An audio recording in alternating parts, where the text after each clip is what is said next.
more season of ADAC GT Masters.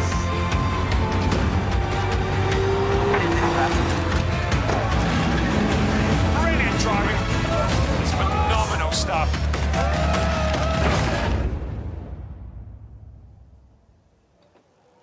Welcome back to the Red Bull Ring. Welcome to race 2 of the weekend, race 10 of this 12-race season for the ADAC GT Masters, the 18th season of the longest-running GT championship in the world, the League of Super Sports Cars. We are on the road to DTM. We've just witnessed a fantastic DTM race here at the Red Bull Ring. We saw René Rast take a win in a BMW.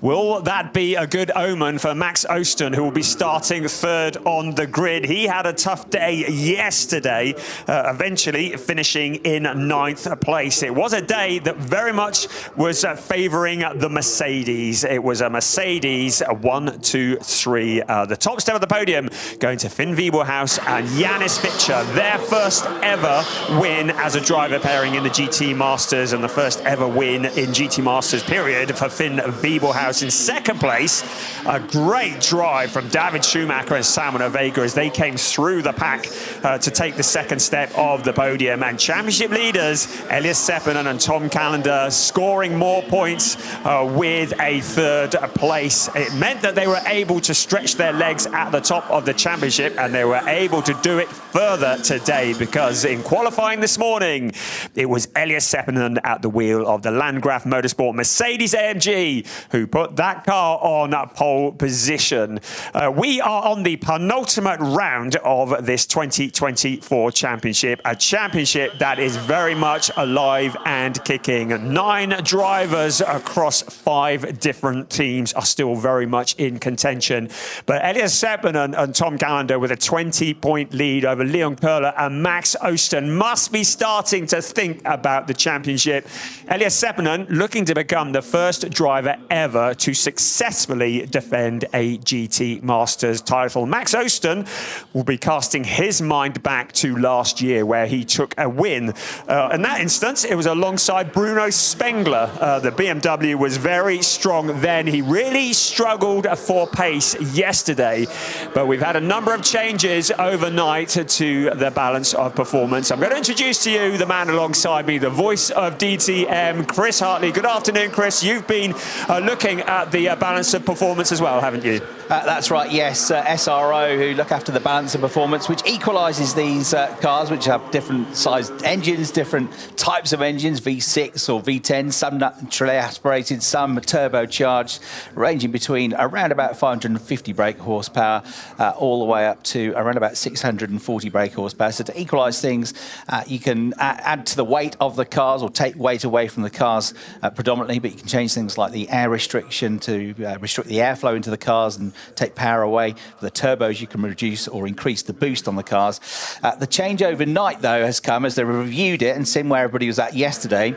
So the BMWs, which struggled yesterday, are now 20 kilograms lighter than they were yesterday. Audi's 10 kilograms lighter than they were yesterday, and Porsche's 10 kilograms lighter. The losers have been the Mercedes, which are 20 kilograms heavier than yesterday, and we've got a Mercedes of Elias Seppänen on pole position. 10 kilograms heavier for the in total it's going to be for the Lamborghinis. They were 10 kilograms heavier this morning initially, then they added another 15 on after qualifying, so they're going to be 25 kilograms heavier than they were yesterday, the Lamborghinis. Plus then you've got success ballast to add on to the top 3 from yesterday. So another 20 kilograms for winning yesterday goes on to the Haupt Mercedes of Finn Wiebelhaus and Janis Fitcher, which means they've got 40 kilograms more than they had yesterday in total. Vega and Schumacher finished second, so they get another 10 kilograms on top. So in total, their car's 30 kilograms heavier than it was yesterday. And the pole sitters, Elias Seppänen and Tom Callender, who finished 3rd yesterday, get another 5 kilograms of success ballast to add on to the 20 that's been slapped on. So the Mercedes tyres, with more weight to carry up the hills, more weight to accelerate out of the corners, more weight to try and slow down on the brakes, and also, of course, more wear and tear on the tyres around a circuit, which is a very rapid one here at the Red Bull Ring, particularly, Brian, the first sector. Yes, a very fast section of the circuit. It's a circuit that's 4.318 kilometers around. That equates to about 2.683 miles with 10 turns, 7 to the right, 3 to the left, but it's heading up around turn 2. I say around, they take it flat out. It's a kink in the track, and up towards turn 3. It's up a steep hill, but it's a very fast section of the circuit. There is the view from turn 3 looking down as we take a look at the starting grid. It's Elias Seppänen who starts on pole position, the Ferrari of Alan Valente alongside him at the front of the grid. On row 2, Max Osten in the BMW with Salman Ovega, yesterday's second place finisher, alongside him. Pierre Caffer sitting in for Tim Zimmermann, who's not feeling 100%, get well soon, with Simon Connor Prim alongside him. Dennis Bulatov and Michael Kapfinger line up on row 4 of the grid. On row 5, Dennis Fetzer, he was very quick yesterday, and he's in the pole in the Pro-Ams for this race with Nico Hanska, another Pro-Am driver for company. And on row 6, Yanis Fitcher, yesterday's winner, has Loris Cabarrou for company. Looked like a pole position for Loris in qualifying this morning, but he had a lap disallowed for track limits. Juliana Holzem, Eduardo Kozatang, they occupy row 7 of the grid. And on row 8, Ernst Kirschmeier in the Ferrari alongside Kwanda Mokoena. That's the car that started on pole position yesterday. On row 9, Pablo Schum and Alexander Schwarzer, both of them in the Pro-Am category, and 2 more Pro-Ams at the back. Florian Blatter and Hermann Speck, both drivers are guesting this weekend. They don't score points. It means that the drivers around them will move up in the points should they finish in the points. But very, very welcome additions in this, the ADAC GT Masters, the 18th season of this championship that is growing. It's been through a period of re-identity, of rebranding, and on the road to DTM has been spectacular this year. Great to see so many teams queuing up to get involved. You might be looking at this saying, well, hang on a second, they've just done a formation lap. We're having a second formation lap. Primarily, I believe, because the temperatures are cold. It is dry, that's the important bit, because it's been chucking it down here for most of this week. But today it's glorious and sunny, but it feels like winter. 11.8 degrees centigrade is the air temperature. The track is 26.6, but the race director's giving the cars an extra lap to get heat into the tyres and into the brakes. We're not expecting any rain at all. We are on the road to DTM, the championship, the road to DTM. It's a separate championship to the overall championship. It involves just silver-rated drivers, and they get added points for race wins, for pole positions. They also get negative points if they get a warning or a grid drop. It means it's a completely separate points table, but the winner of the road to DTM gets funding for next year's championship. And at the moment, Elias Seppänen leads his teammate Tom Callender in the road to DTM championship. He's got 198 points, and Tom Callender has 194 in the Pro-Am championship that has been led by Alex Fack and Alexander Schwarzer in the team standings. It's HRT with 255 points. They are 55 points ahead of FK Performance. And in the Silver Cup, keep up, Elias Seppänen and Tom Callender lead Leo Köhler and Max Osten by 21 points. But it's the Drivers' Championship that we are interested in. And Elias Seppänen and Tom Callender have added 3 points to their total today already as a result of that pole position. And that moves them to 20 points clear of Leon Köhler and Max Osten. But they will have fresh vigor, having had the BOP change overnight. They will be looking to push forwards. They know this is all about the championship now. Everybody down to 5th place in the championship, still in with a shout. It is the penultimate round after this, just 2 races remaining.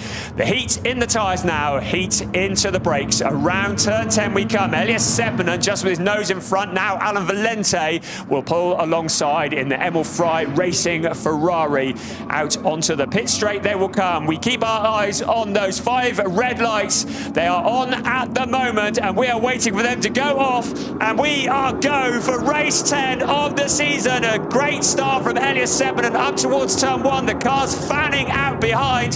That's Dennis Bulatov going very wide in the Aston Martin, but they all make it around turn 1. Now, down towards turn 2, absolutely flat out up the steep hill they come towards turn 3. Elias Sepinen with a great launch from his pole position, but being challenged by Alan Valente on the outside into turn 3. Valente has a little look, but just leaves himself vulnerable to Max Osten. Valente will be aware that Sepinen cannot afford a DNF, so he is able to take the risk. Keep an eye on Salman Vega as well in 4th place, running alongside Max Osten. 2 drag races into turn 4. Sepinen on top at the moment. Max Osten holding on to that 3rd place, but a lot of challenges out of turn 4. Now down towards turn 5. Elias Sepinen once again under attack from the Ferrari. A great view from our drone camera as we see the cars on their very first lap. You can see they are side by side around turn 6 and turn 7 they come. But it's Elias Sepinen did what he needed to do. He's fended off the Ferrari for the time being, but keep an eye on Max Osten.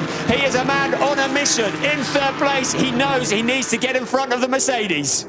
So Alan Valente charging on, trying everything to get the lead of the race. He was 2nd in the championship alongside Ralph Aron last year. He's trying to get past the driver that beat him in the championship. Way out wide goes the Audi and rejoins just on the track there. That was definitely track limits, but not by choice, as the race leader Sepinen comes through with an advantage of just under 0.4 of a second from Alan Valente. His teammate Jean-Luc Deoria had a real torrid first lap yesterday, almost in the pit wall, then into Jonas Kapfinger, sent him into a spin, got penalty laps, lost his wing mirror, went out wide, but the Ferrari, which has had no BOP change overnight, looking very competitive. Max Osten tried to get up the inside of him into turn 1, drew level with him, but was never able to get through. But that turbo-powered BMW will be very quick in a straight line. Mind you, the Ferrari turbo-powered as well. So the top 3 as they were. 4th place for Vega, 5th place for Kapfinger, and we've had a spin for the number 3 Mercedes of Janis Fitcher, who got the win yesterday, but was trying to come up from 11th on the grid today. So Janis Fitcher, who was in 4th place, 54 points adrift to the championship lead, so it was always going to be a stretch, but that is not going to help his championship hopes at all.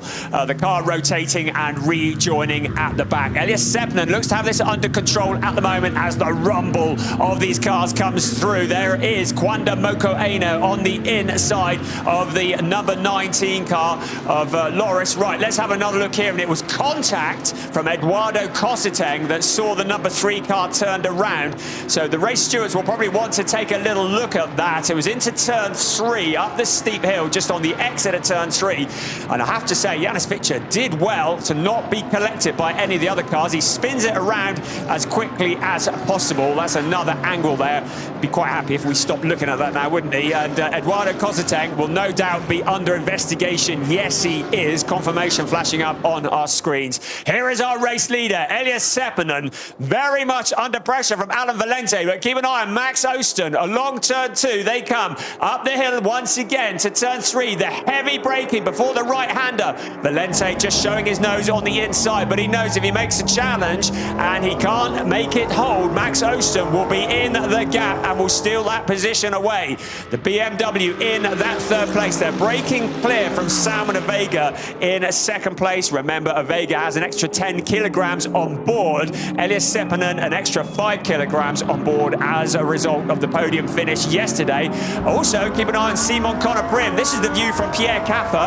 He won at the Saxon Ring in 2018 in the ADAC GT Masters. Great to have him back here in the field for this event this weekend, and he's going head-to-head with his brand colleague. Not for the same team, certainly trying to get glory here as he challenges Simon Conner-Prim. Conner-Prim in 6th place at the moment. Pierre Caffer trying to find his way past that Lamborghini.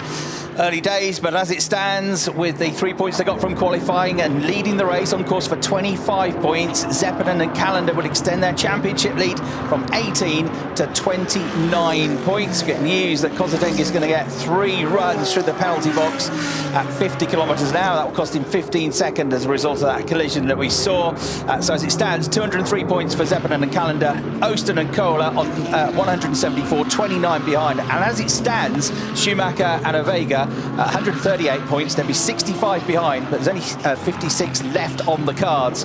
As we see Janis Fitcher trying to recover himself back up the order, gets one place back on the Porsche on the way into turn one, but he's out of the points at the moment, out of the top 15. Oh, that's a replay of the Liqui Moly Audi having a big old spin there, the number 8 machine of Jonas Karklist and Pablo Schum.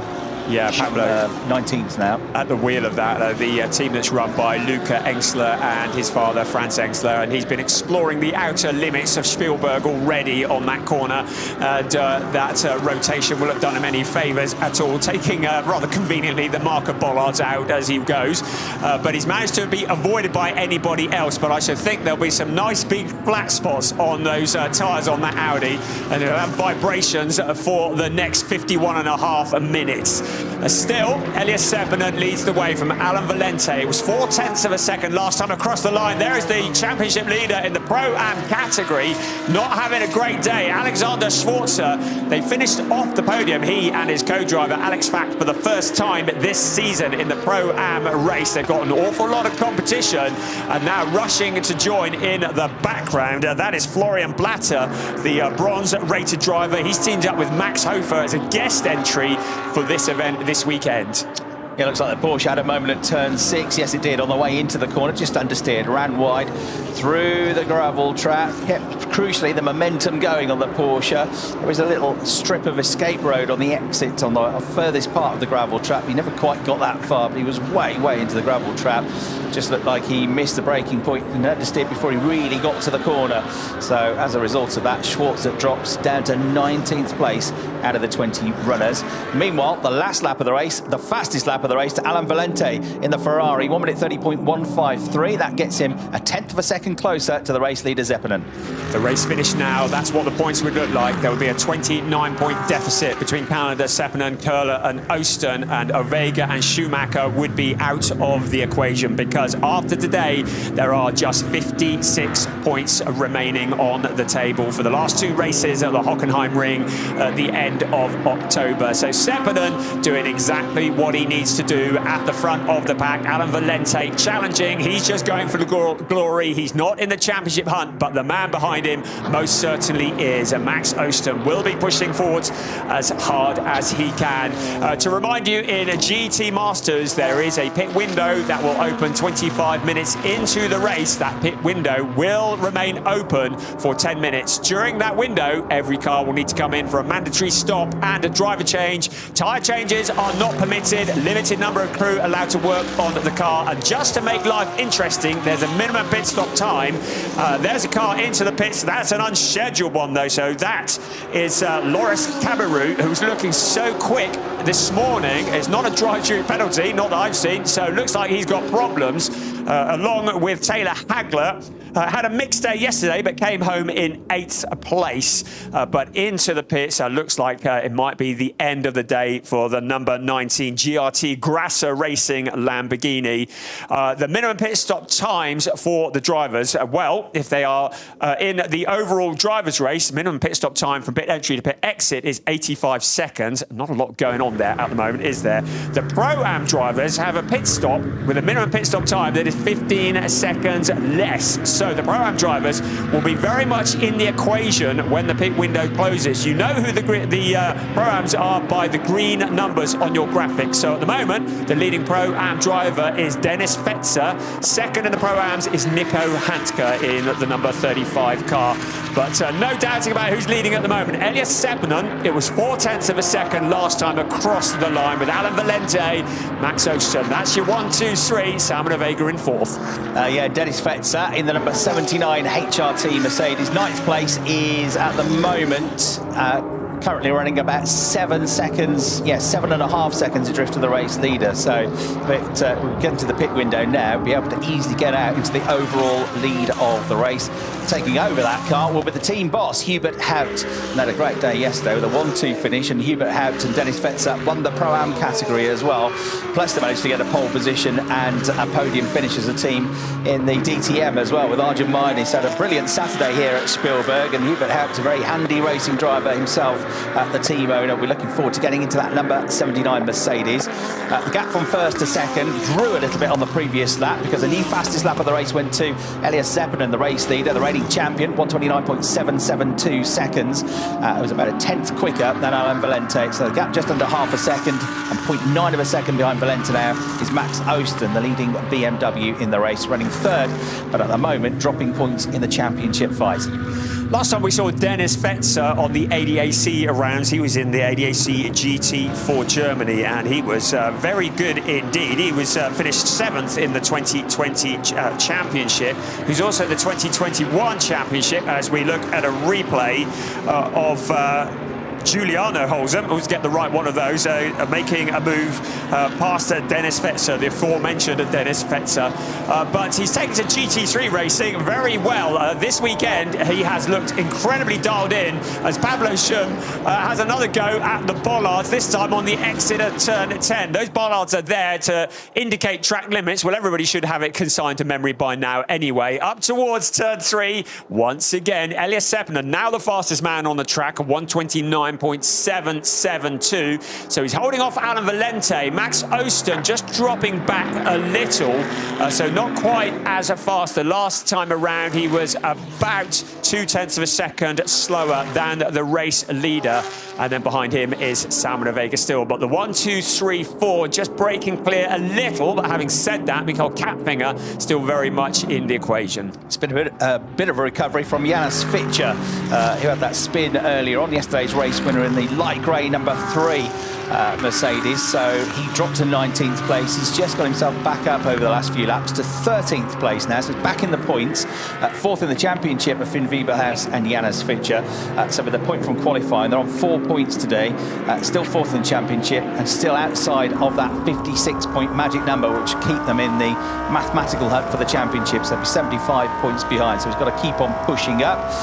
You know, Holzem into that 9th place, as you say, ahead of Fetzer. So those two 9th and 10th. The race leaders coming through turn 10, that downhill run at about 140 kilometres an hour in 3rd gear through the final corner. And then it's a downhill run over the start-finish line, and then steep, sharp climb uphill into turn 1, the Niki Lauda turn, which they take in 2nd gear, about 110 kilometres an hour, wide over the curbs, flat out now, all the way up the hill through turn 2 at the Mensa curve at 240 kilometres an hour. They get to about 260 kilometres an hour at the top of this hill, stand on the brakes and drop it all the way down to 1st gear and just 60 kilometres an hour. And look how good the Ferrari has been at the start of this lap. Valente 0.6 behind at the start of the lap. He's almost nose to tail with the leader when they get to turn 3.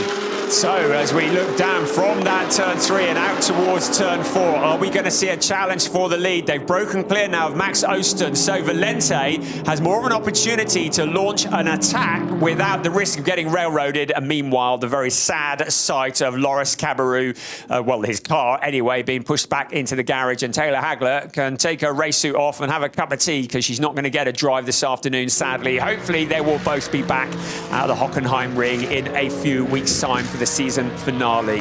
Elias Seppinen leads, Alain Valente and Max Osten are leading. Pro-Am driver is Dennis Fetzer in 10th place ahead of Nico Handke. Some great shots on board with Pierre Caffer in the Lamborghini. He won, I've already mentioned that, back in 2018 at the Sachsenring in GT Masters. He was last in the GT Masters in 2021, but he is a 2-times winner of the Nürburgring 24-hour race, the SP9, the GT3 category.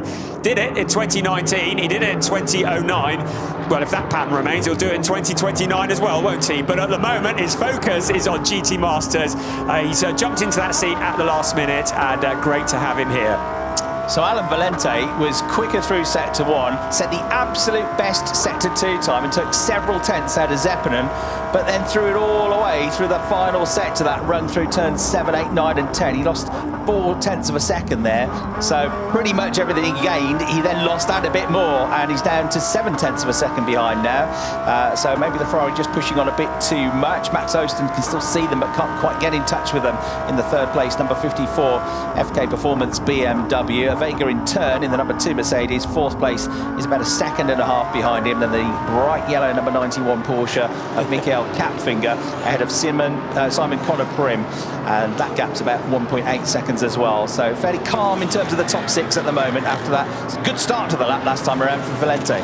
Some great shots from our drone cam. Welcome back, the ADAC drone here at the Red Bull Ring. He's been going under the hoop of the bull all afternoon. I'm waiting for him to get it wrong, but very dramatic pictures.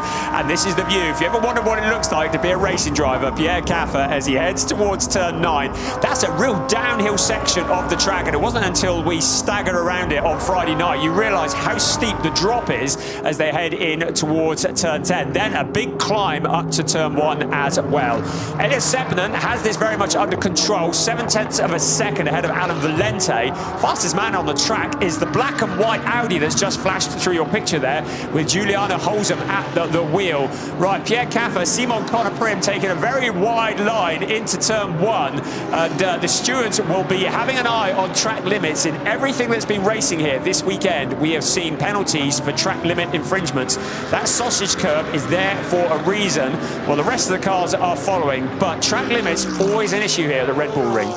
Just to clarify, when Brian says we were staggering around the circuit, we were trying to do a track run. We definitely weren't drunk. Yes. Just to clarify, we weren't being professional. Oh, look at this, a move up the inside on the way into turn 4.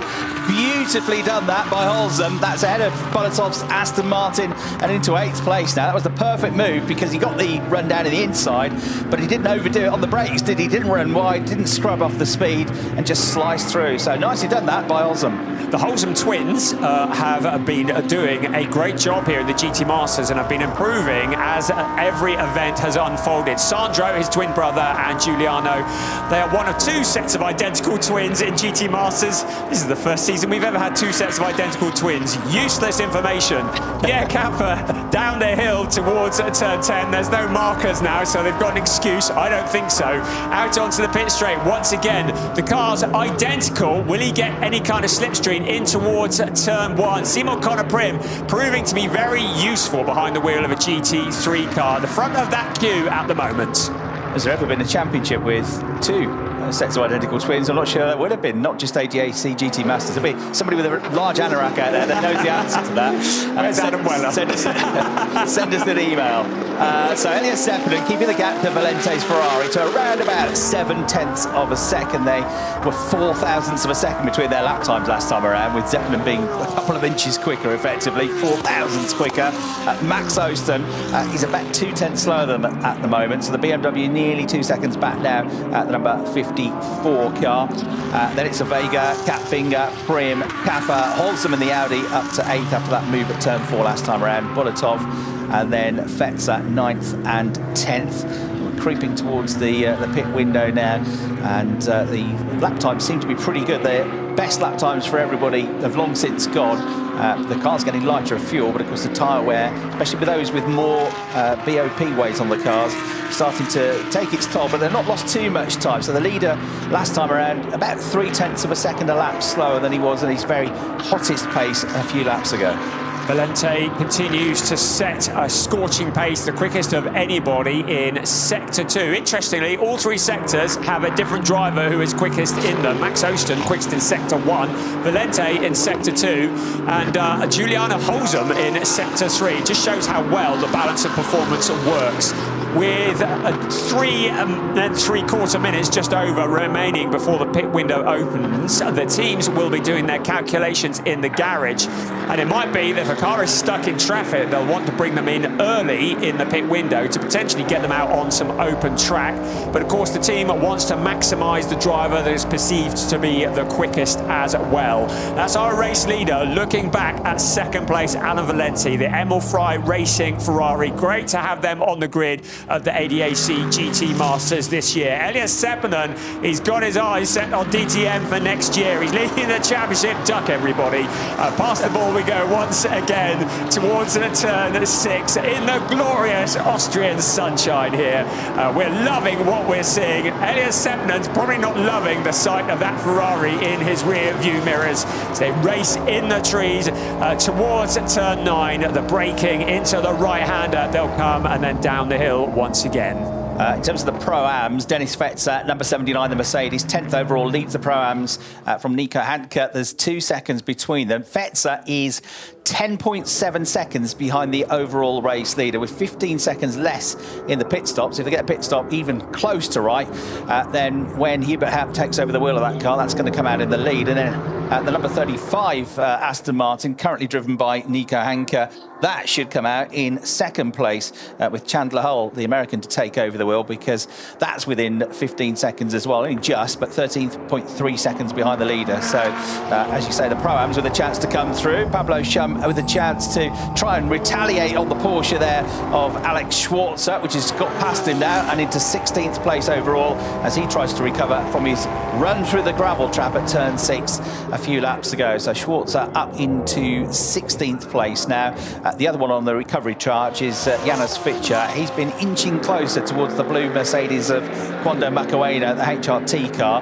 Macuena and Max Rice's teammate were on pole position yesterday and were on course for a potential podium finish, but they're back in 12th today, and yesterday's winners, Janis Fitcher and Finn Wiebelhaus, back into 13th. That's a very impressive recovery for Janis Fitcher, a previous winner prior to this year in GT Masters, but he, along with Finn Wiebelhaus, who very much stole the headlines in the GT Winter Series, and we expected great things of him when he signed up for HRT this year, and he's not failing to impress us here at a turn 10 once again. You can see various drivers limbering up in the pits. That's Sandro Holzem, that's one of the twins. We saw the other one, that was Johannes Kapfinger, also limbering up in the pits. They are clearly getting ready for an early stop when the pit window opens. That's the view. What a glorious setting this is. You will have to go a long way to find a track in a more beautiful setting than here at the Red Bull Ring, looking down that steep hill from turn 3. Elias Seppänen has held off Alan Valente for the entire duration of this race. He stepped off that pole position, beat him into the first corner, and has held him all the way.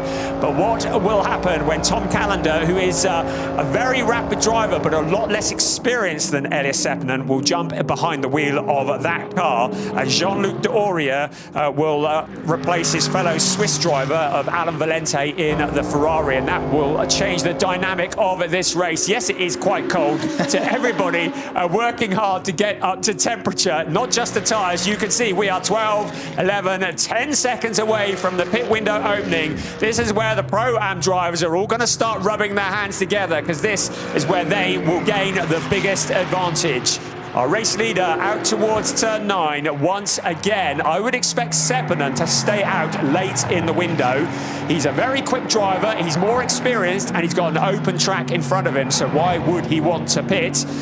Somebody who does peel off is Salman Vega. He's got a former DTM driver as a co-driver, so he's going to get Schumacher behind the wheel of the number 2 car as quickly as possible. Also peeling off Giuliano Holzem, another DTM driver, former DTM driver, is his brother, and he'll be taking over the number 29 Audi.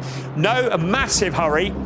They've got 70 seconds, get it right, 70 seconds for pit entry to pit exit, so time to get out. The seat insert, because the drivers are of a different build, so the seat insert is replaced. There is David Schumacher getting into the seat of that Mercedes. He impressed so much in the Prototype Cup Germany a few weeks back at the Nürburgring. He and his dad, Ralf Schumacher. What a formidable combination.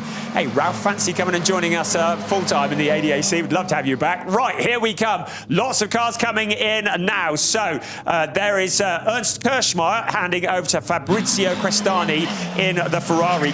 Great to have them guesting here. Racing One, legendary team, bringing the Ferrari 296 GT3 to the grid of GT Masters. Of course, Emil Frey with the other one. But Ernst Kirschmeier, a bronze-rated driver, now helping his teammate, the silver-rated Fabrizio Crestani. I have to tell you, he has been very rapid.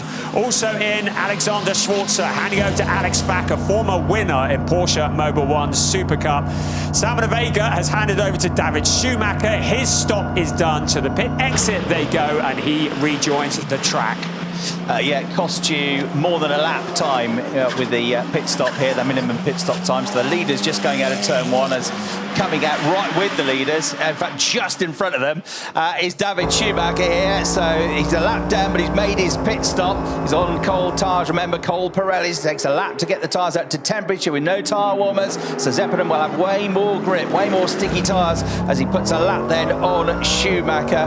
But that looked like a good stop for Schumacher. It was so impressive yesterday. They were 12th on the grid, him and Simon Vega, and Schumacher pulled off some great moves. He was excellent at turn 3 yesterday, both on the brakes and out of the corner, and he was able to gain positions. The Ferrari of Valente puts a lap on him now as well. He doesn't need to lose any time whatsoever, but he runs wide. He's a bit too deep into the corner, and Schumacher is going to try to unlap himself here on the way through turn 5, but the Ferrari should get down the inside into the left-hander at turn 6. And that other Ferrari, the Racing 1 number 6 Ferrari, that was running in second place with Crestani on board earlier on in the race yesterday, and then with a shorter pit stop time, he was able to get out in the lead of the race. And Kirschmeier did a good job, almost held onto a podium, a lap and a bit to go, and he was on for a podium finish, but dropped back in the end down to, 6th place. So this then, the battle between the Ferrari and the Mercedes, but a lap apart at the moment, but there could be, once the Ferrari makes its pit stop, actually battling for position in a few minutes' time. But this has really helped out Elias Zeppelin, hasn't it? Because Valente, having to work hard to put that lap on Schumacher, has lost quite a bit of time. A 1:29.8 for the leader, a 1:30.8 for Valente. So he's lost a second there dealing with the Mercedes of Schumacher. Of course, Schumacher has the championship to think of. Valente doesn't, as is also the case for Max Osten in that 3rd place. You can see from the graphic, the drivers denoted with a dark green P have pitted. The light grey means that they either haven't or are about to or are doing a pit stop at the moment. And there is problems there. Is that problems? There's a lot of smoke. Maybe it's just brake smoke. It looks like an awful lot of it. As Quando Mocoeno jumps out of the Mercedes, Max Rice, the car is on fire. You can see the flames under the wing. The mechanic just pats it out. Never mind about that. It's just the brakes. Who was worried about that?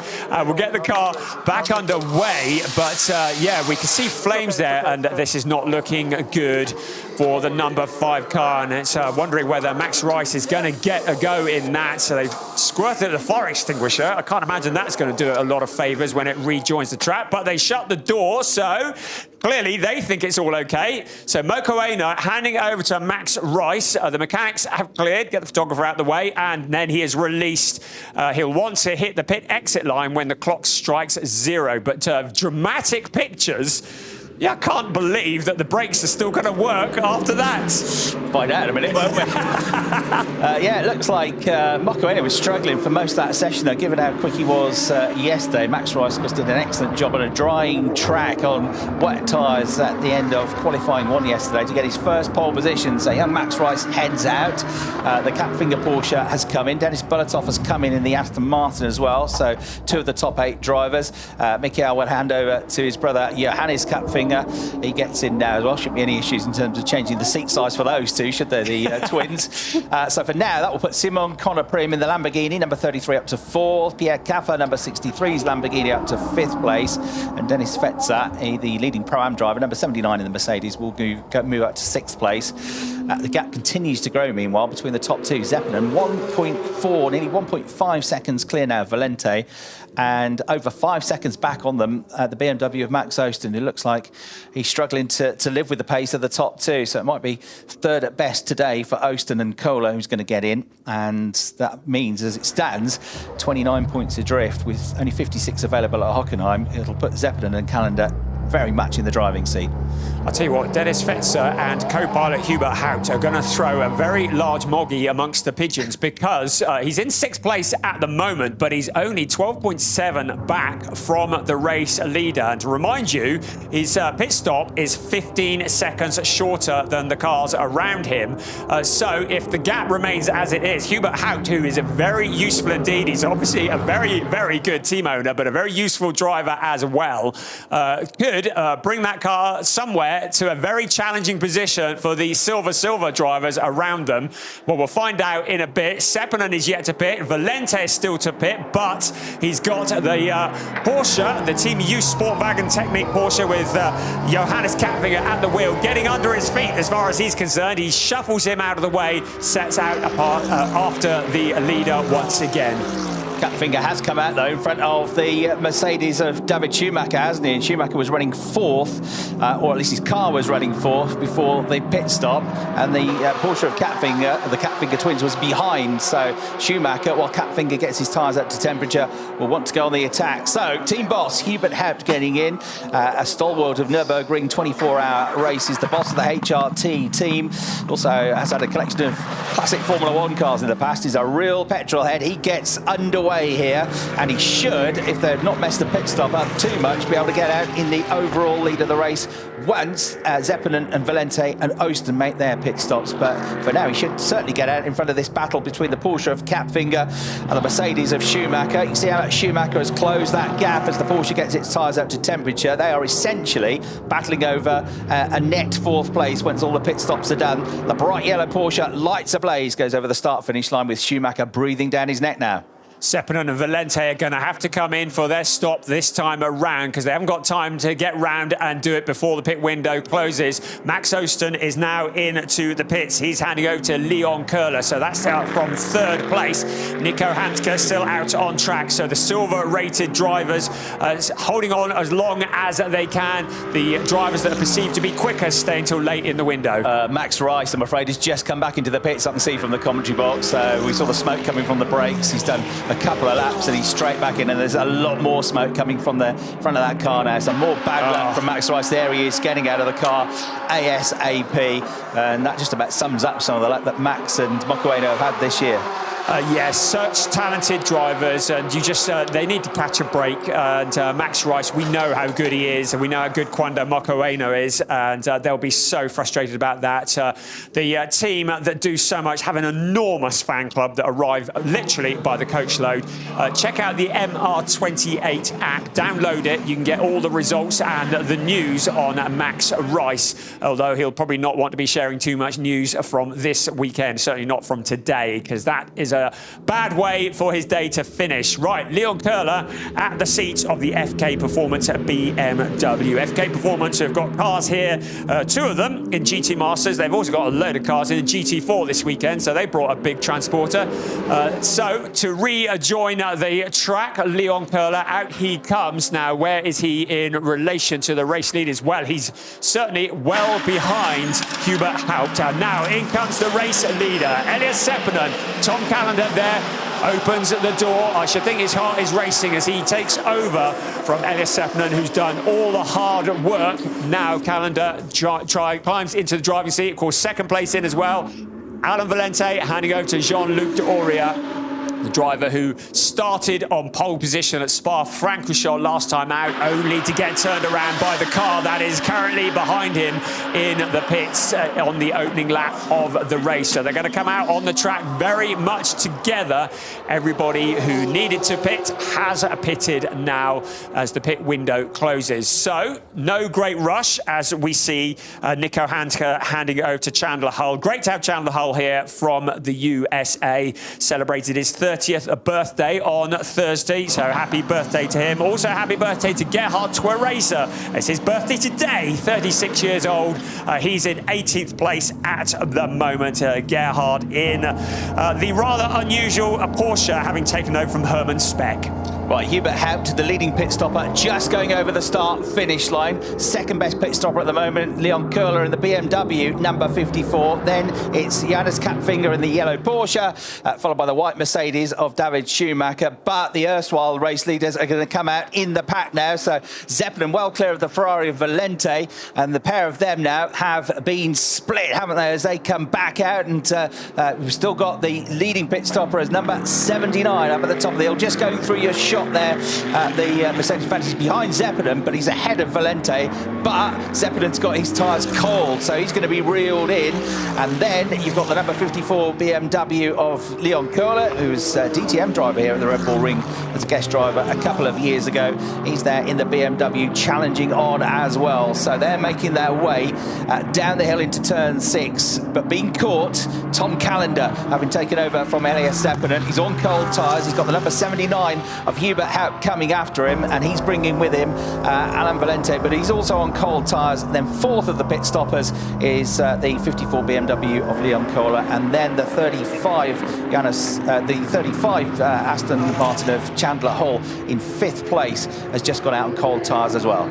When the cars are stationary in the pits for 85 seconds, the tyres cool down very, very quickly, and it takes a lap or two to get them back up to speed. And that is what Hubert Haupt will be very much aware of with Tom Callender up ahead of him. But there is Tom Callender heading up towards turn one at the moment. There's Haupt coming through Jean-Luc D'Auria. So the Pro-Am driver who has taken over from Dennis Fetzer, certainly the advantage of the pit stop now starting to pay off. There is Chandler Hull as well in the mix in fifth place, but David Schumacher out of my way. I'm coming through. He was in seventh place. He's now just made it sixth. All over the curbs out of turn one, wasn't he, Chandler Hull? He's still getting his tyres up to temperature, so Schumacher gets through. He's trying to hunt down still Johannes Kapfinger in the Porsche. So Tom Callender leading the race in the number one Mercedes. Hubert Haupt second, a couple of seconds behind him. So on the in and out laps, Zeppelin and Callender respectively did enough to pull far enough clear of Hubert Haupt to stay ahead of him, despite the fact he had a much shorter pit stop time. Jean-Luc D'Auria is next up there in the Emil Frey blue and red Ferrari, number 14, so he's third. Leon Kohler has taken over from Max Austin's BMW. He's fourth, but he's only 4 seconds behind this battle. And then it's Kapfinger and Schumacher fifth and sixth, and Chandler Hull seventh after his wild ride through. And is this going to be some contact? Almost getting some contact there from the back is Johannes Greif, as Mike David Ortman, two-time GT4 racer, then forces the issue at the next run, gets the Aston Martin squeezed up the inside into turn 7 with a nice move, so that puts him up to 9th. They're struggling for pace a little bit with that Aston Martin this weekend, not especially happy with the BOP, but now Jean-Luc D'Auria to the inside of Hubert Haupt. Haupt's not really putting up too much of a fight, or is he? Yes, he is. What do I know? Out towards turn 2, it is a drag race, so Hubert Haupt in the Pro-Am alongside Jean-Luc D'Auria. Ferrari versus Mercedes, absolutely neck and neck. D'Auria's going to have the line into turn 3. Finally, Hubert Haupt has to relinquish that position, but he's going to fight back, isn't he? Leon Kohler would be quite happy for them to be scrapping in front, because if they're running side by side, they're going to be going slower, and he wants to get back into the championship hunt. He wants to get into a podium position, and he'll want to steal that, especially Hubert Haupt. He'll see him as a certainly potential target within the next 20 minutes. We've got a little over 20 minutes plus 1 lap remaining as we take another swoop under the arch of the Red Bull in the evening sunshine here at the Red Bull Ring.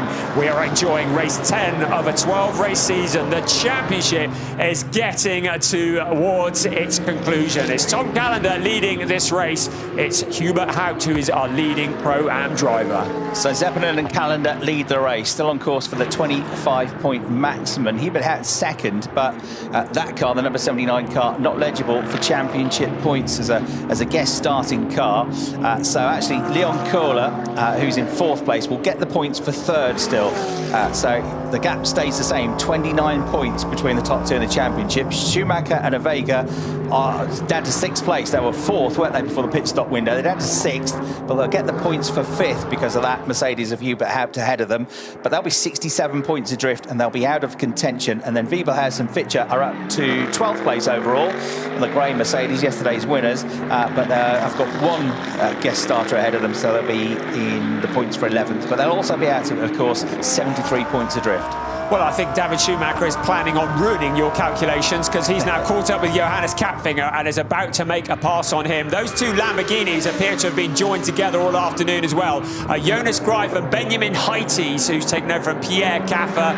Jonas Greif, who's taken over from Simon Conner-Primus. A big scrap going on for those positions, 10th and 11th. But look who's coming through. Finn Wiebelhaus, taken over from Janus Fitcher, up almost into the top 11 now, under braking into turn 4. He's got the line into the corner. The Lamborghini has a slightly faster route around, but it's Wiebelhaus who has that position as we look down again at turn 6. Great stuff. Finn Wiebelhaus and Janus Fitcher, they're on rails this afternoon. Yeah, another one to watch is in the background, Alex Fack in the Porsche. Here we go, he sends one up the inside, gets down the inside of the Johannes Graf Lamborghini and gains 1 place back. I was about to say he's quicker than everybody in that group, and he's gained 1 place now. So Fack pushing on after his teammate had that run through the gravel trap earlier on in the race at turn 6. At the head of the field, nearly 3.8 seconds now between Tom Callender and Jean-Luc Doria. And on the last lap, about a 10th quicker was Callender. Hubert Haupt in 3rd place, 1.9 seconds ahead of Leon Köhler. Leon Köhler on the last lap was half a second quicker.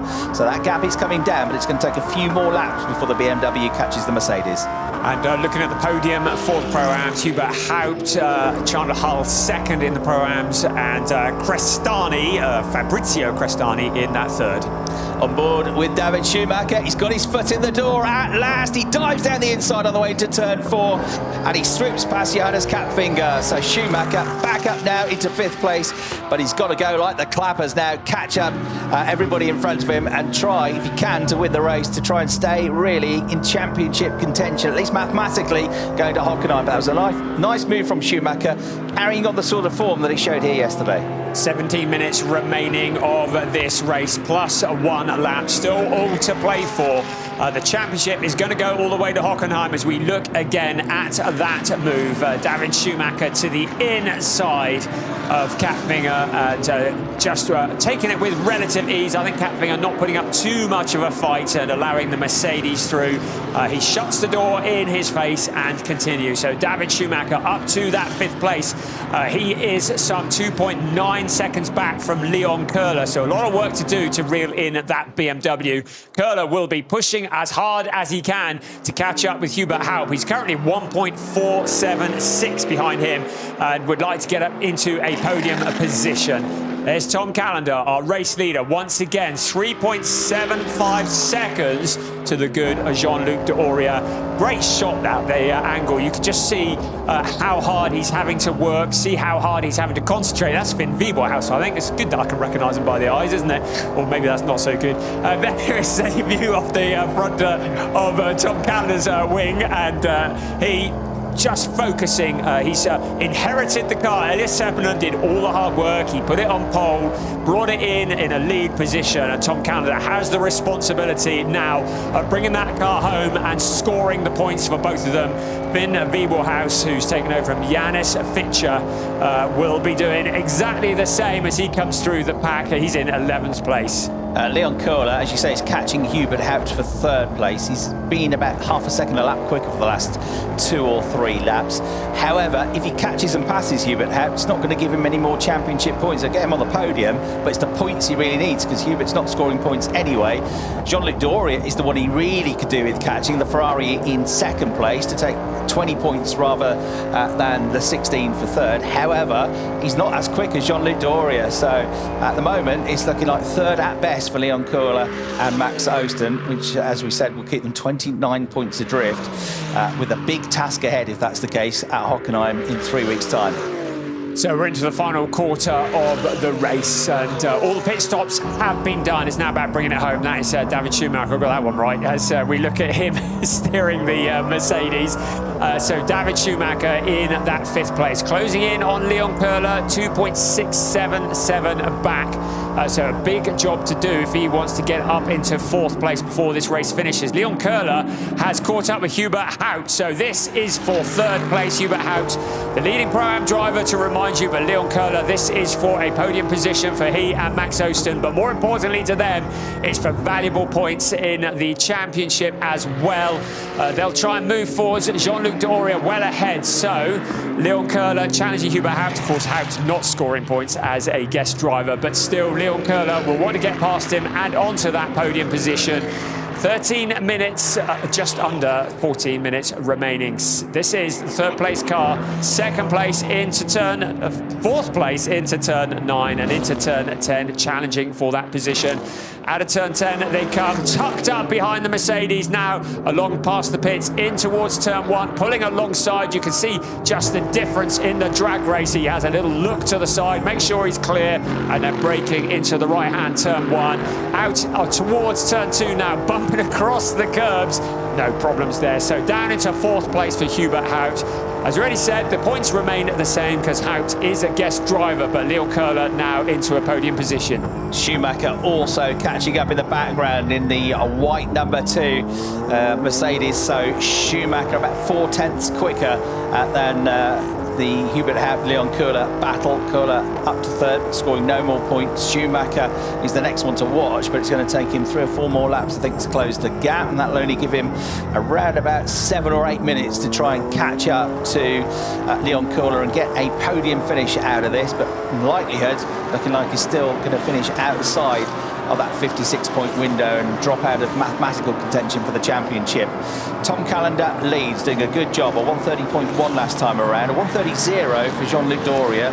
He's a little bit quicker, so the gap's come down a tiny bit to 3.6 seconds.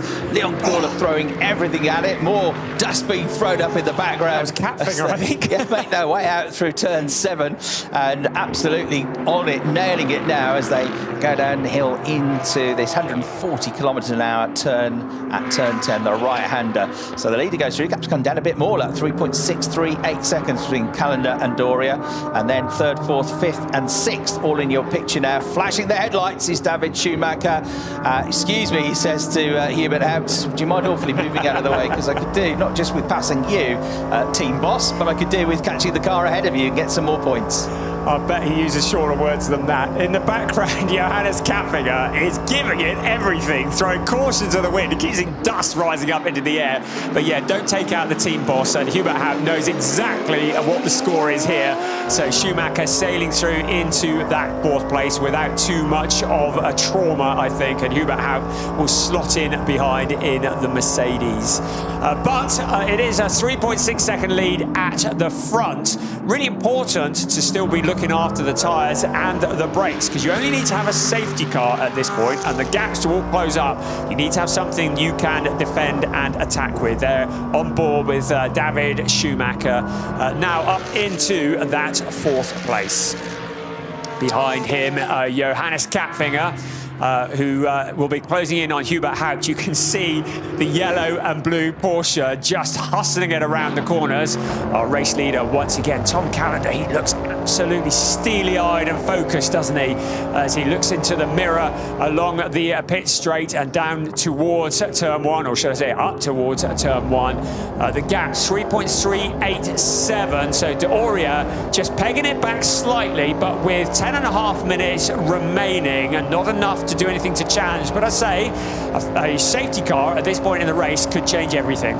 It's all about staying focused now for Tom Callender. He's got some breathing space, 3.3 seconds, but he's got to stay on it in a sense, because if you back off too much, get too relaxed, kind of lose your rhythm. And even though you're going slower and therefore, you know, in theory, going easier on the car, going easier on yourself, you can make silly mistakes because you're braking a bit earlier than you normally do, doing things slightly differently on the throttle, the lines, and you can start to let your mind drift as well. It can be really difficult to lead a race when you're comfortably ahead. If you're not careful, you can switch off. Here comes Finn Wiebelhaus trying to gain more positions, and he does get up the inside very easily of Chandler Holt. And he's going to take Crestani with him, potentially, not yet, but on the way out of the corner. And the Ferrari certainly having a look, so that puts Finn Wiebelhaus up to 10th place now. He'll get the points for 9th. That will give him 7, plus the point for qualifying earlier on. So it's still outside of the window and still too far back to be a championship contender. Next up, look at that Crestani firing it around the outside, coming out of turn 4, and at turn 5, he makes the move stick. And then Alex Fack, I think, is going to go down the inside of Chandler Hall on the way into the left-hander at turn 6. The Porsche squeezes past the Aston Martin as well. Fabrizio Crestani has been so impressive all weekend here on his debut in ADAC GT Masters for Racing 1, who we've seen in TCR Germany, in ADAC GT4 Germany, now in GT Masters. But Crestani, who's come from Formula Racing, he was in GP2 until 2013. He's been in GT Open, he's been in GT World Challenge Europe, but now he's in a GT Masters, the League of Super Sports Cars, and really, really getting to grips with that Ferrari. I would say, as far as Finn Wiebelhaus goes, who's up ahead of him, I'd say the mentality in Wiebelhaus is take no prisoners, because you wouldn't believe this was his debut year in GT Masters. Getting his elbows out, getting stuck in. Johannes Kapfinger has caught up with Hubert Haupt. in the 79 Mercedes. So this is 5th place. Kapfinger now challenging into turn 4. Haupt closes the door in his face. I'm quite lucky that we didn't see both cars into the gravel there. Kapfinger backs out of it, has another go. He looks fairly chilled about it. That is Johannes Kapfinger, just watching his lines now, ready to have another attack on that 5th place. Hubert Haupt, they head towards turn 7 at the moment. We follow them with our spectacular drone cam as they head through the trees of turn 8, kicking up the dust as they go around. Johannes Kapfinger in that 6th place, heading in now towards turn 9, and there the downhill towards turn 10. So Haupt is there, and Johannes Kapfinger is there. So Schumacher well clear of them at the front now. Yeah, and Sandro Holzem looking good in the Audi as well. Kapfinger was definitely tempted into a lunge down the inside there, wasn't he, to turn 4. And just as he was about to commit to the move, the Mercedes clawed the line back and chopped across the track, and Kapfinger almost into the back of Hubert Haupt, and that's allowed Sandro Holzem to close up. So Holzem there in 7th place after a good stint from Giuliano, his twin. The best result this time was 6th place. Oh, massive crash, around and around and around and around goes Hubert Haupt. This time there is contact between the Porsche and the Mercedes, and that is an absolutely massive crash up at turn 3. The red flag comes out, Brian. Yes, I think there's probably damage to the barrier, and certainly we just want to make sure that Hubert Haupt is all okay. A very big accident up at turn 3, so the race is brought to a stop with 6.5 minutes remaining. There will be no restart, so we can declare that Elias Seppänen and Tom Callender are the race winners ahead of Jean-Luc D'Oria and Alan Valente. Leon Köhler and Max Osten in that 3rd place. But a very large accident for Hubert Haupt, so obviously we will make sure that his safety is paramount. We saw him getting together with Johannes Kapfinger up at turn 3. The car going very heavily into the barriers, but Tom Callender and Elias Seppänen will bring the car back to the pit lane. There is the car, and it's good to see. Excellent that Hubert Haupt is out of the car. Looks like he is all okay. I think it's going to be a bit stiff in the morning because that was a massive impact. So peeling off into the pit lane, I think they're going to need to do some repairs to the barriers before the GT4 race starts this afternoon. Yeah, good call from the race stewards. A very big accident to bring an end, not quite the way we wanted to end race 10 of the ADAC GT Masters, but good to see everybody is safe. Yeah, that was absolutely huge, wasn't it? I lost count in the amount of times after he hit the barrier that Hubert Haupt spun around in that Mercedes. That must have been a really pretty terrifying ride, even for somebody as experienced as Hubert Haupt. Damage to the front of the Porsche of Johannes Kapfinger there. But with that result declared, we're past 3/4 distance in the race. It will be full points race.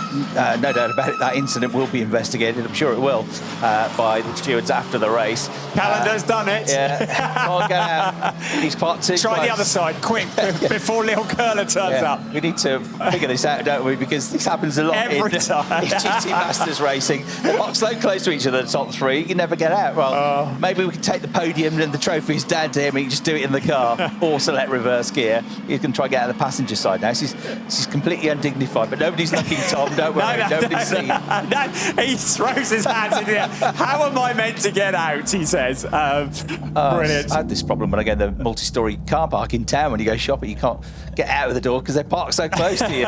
Yes. Welcome to the 21st century. This is the most undignified exit after a race win we have ever seen. It's going to be head first, back end second. Thank you for switching off that camera. Right, here he comes on his hands and knees out of the passenger door. And I dare say Elias Seppänen will be standing by to congratulate him. But there we go. That's 2 wins. One, the race. Second, getting out of the car.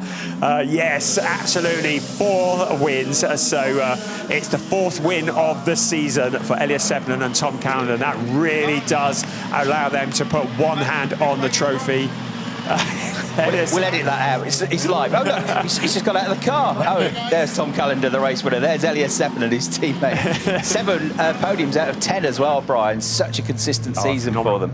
It's consistency that wins championships and not just race wins. And there, Johannes Kapfinger having a conversation with HRT. Clearly, they have opinions on what might or might not have happened.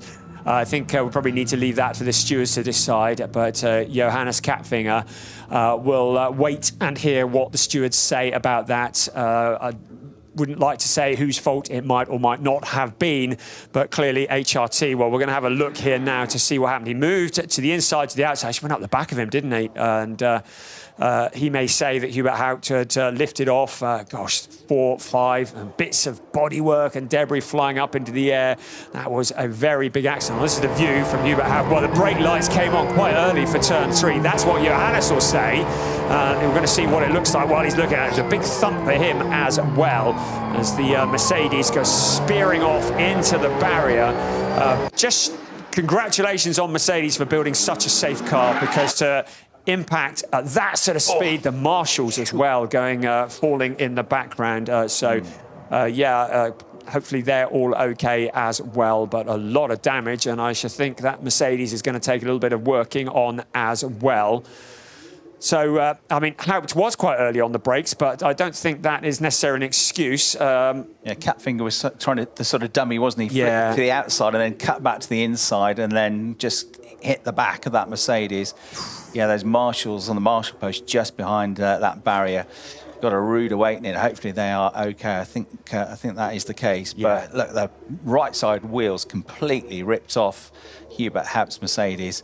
Whoever's fault you say it was, the main thing is that Hubert is okay. And that's testament, A, to the strength and build of the car, as you said, and the safety equipment they have, but also to the safety perimeters of the racetrack as well. But you wouldn't really expect a car to be going off on the left-hand side there, would you? You've got the gravel trap beyond the corner, and the runoff is there. There's not much runoff on the way into the corner on the left-hand side. It's a very unusual accident, but main thing, the happiest result of that is that Hubert Haupt is looking okay and out of the car on his own volition, which is a real relief. But Uli Fritz from HRT having a real conversation with him. There's Manuel Reuter, former DTM Championship runner-up on the left-hand side of the picture, who works with HRT as well now.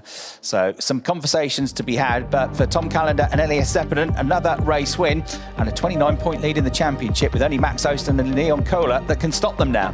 As we look at the results, it is scant consolation for Hubert Haupt and Dennis Fetzer. They've actually won the Pro-Am race as a result of that red flag, with Fabrizio Crestani and Alex Fack making it onto the podium. A good job from him. There's the rest of the results. Get there in the end. Leon Kohler, Max Osten in that 3rd place. David Schumacher, Samuel Vega.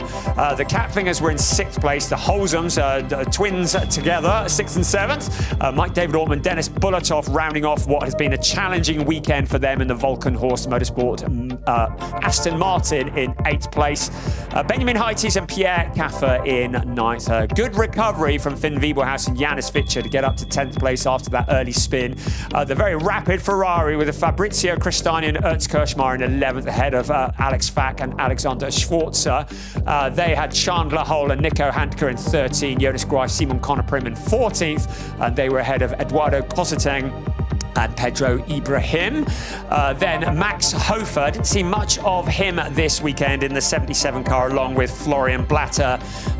Then it was Jonas Karklees and Pablo Schum in 17th place, ahead of Gerhard Tweresa and Hermann Speck. Non-finishers, car number 5 of Max Rice and Kwanda Mokoeno, and also the number 19 car of Loris Kabiru and Taylor Hagler.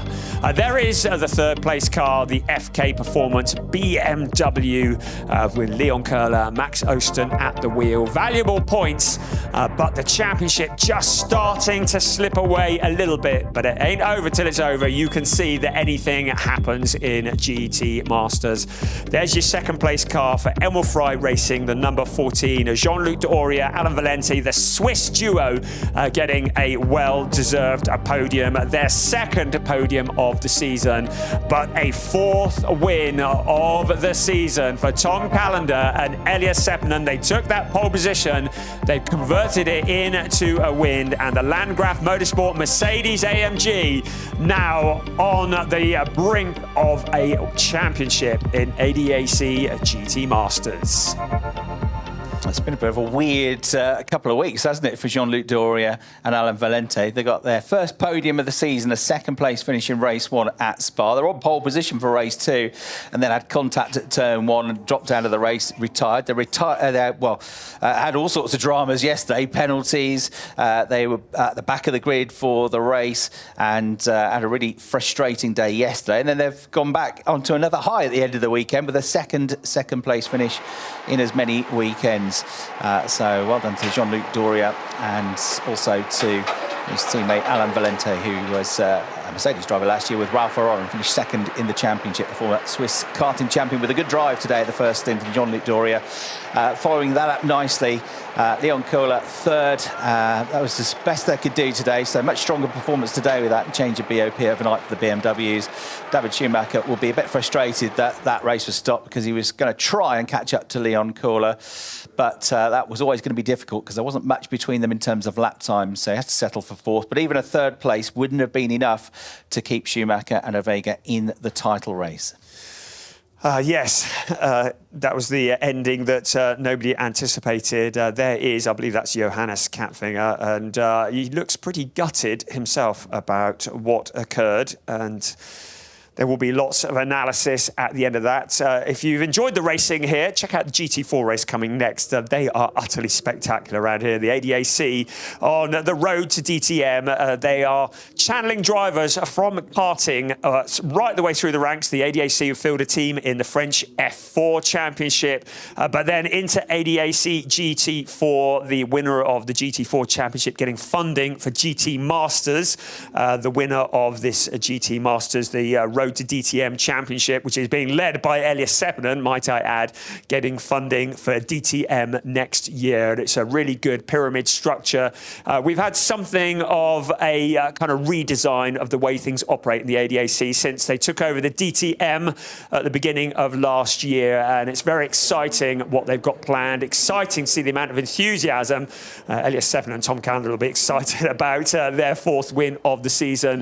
In GT Masters this year, we've trialled the endurance weekend, and it has proven to be very, very successful. I think we're going to hopefully see a lot more of that next year. We had 2 rounds which were endurance rounds this year, with an 80-minute race followed by a sprint of 40 minutes, and both of those have been spectacular. So fingers crossed that will continue and maybe even grow as we head into next year. Really impressed with the way Tom Callender has developed in his first season of GT racing as well, having come from the French Formula 4 Championship last year. He's only 16, youngish driver in the field, and he's done a great job, hasn't he? 4 wins now, and certainly stayed fully concentrated and held on to that lead that Elias Seppänen and the team had given him. So there you see the German driver and the man from Helsinki, Elias Seppänen, with 203 points in the championship, 29 clear of Leon Kohler and Max Osten, who mathematically are the only ones that can take that championship away from them now, and with points in every race weekend as well, every race so far. Worst result of 8th, a couple of 6th, and otherwise they've been on the podium 7 times now out of 10. So really impressive performance from Tom Callender to come into GT racing at this level with some real experienced drivers around you and to compete. I know he's got a good team and he's got a good teammate around him, but to compete as he has in his first season, just a teenager, not even old enough to drive on the roads, that's really impressive, isn't it? It really is when you think they haven't even got a driving licence. There are 3 of them that have come out of that the Formula 4 team, Max Rice, and Finn Wiebelhaus and Tom Callender, and all 3 of them are incredibly competitive. And looking at, there's Alex Fax Senior running up the pit lane, putting a hot lap. I think that's him. My person ID has not been on form this weekend, but I think that's him. Right, we're getting ready for the podium. Well, at least I hope we are. There's a big crowd gathering, and they've been waiting a long time. Right, out onto the podium come our third-place finishers. It is Leon Kohler and Max Osten for FK Performance. Second place, Jean-Luc Doria and Alain Valente, the Swiss duo. But who can stop the mighty steamroller? The car number one is number one once again. The defending champion, Elias Seppänen, alongside Tom Callender, taking their 4th win of the season in the ADAC GT Masters. Here's a representative from Landgraf Motorsports offering his congratulations to the drivers on the podium. Now, we normally get the Pro-Am winners up here as well. It's a case of whether they've managed to get Hubert Hout back from turn 3. Well, Dennis Fetzer, one half of the duo. I think Hubert Hout is probably just getting himself checked over at the medical centre. But congratulations to them on winning the Pro-Am, and let's have the national anthem.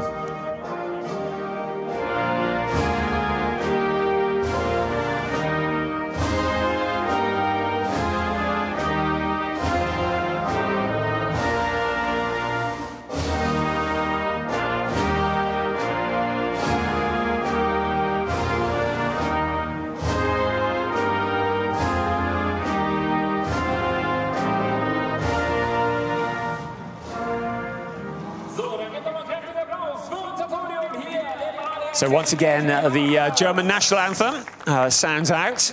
A very familiar sight on the top step of the podium. Max Osten and Leon Köhler will be scheming to see what they can do in the final round of this championship at the Hockenheim Ring.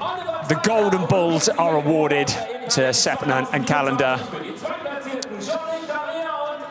Oliver Seidler, the Olympic gold medal winner in rowing, he was giving out start your engine instructions at DTM earlier, and my colleague next to me already commenting that he's modelled his physique on yours.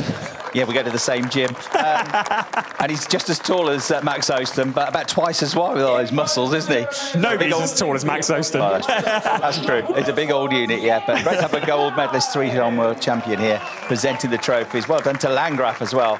Fantastic season they are having. Yes, absolutely. And very, very firmly scoring lots of points in the championship there. And Hubert Hout and Dennis Fetzer will have the Pro-Am Championship. I think the trophy will be sent to Hubert Hout. And yes, again, just wishing him all the best. Good to see he's all okay, but he'll certainly be checked out to make sure everything is all okay with him, and I'm sure it is. And we look forward to hopefully seeing him back on the grid of the GT Masters again. He's guesting for this weekend, but it's been great to have him and Dennis Fetzer, who have been so impressive. So the drivers pose with their trophies for the press and for the photos. All dignitaries run for cover. We look on under the blue skies here in the Styrian Mountains as we conclude round 5 of the ADAC GT Masters. 10 races down, there are just 2 races remaining. 56 points on the table. Elias Seppänen and Tom Callender have one hand on the trophy, but it ain't over till it's over. Anything can and usually does happen in ADAC GT Masters. So join us at the Hockenheim Ring from the 18th to the 20th of October for the final 2 races of this fantastic season for the ADAC GT Masters.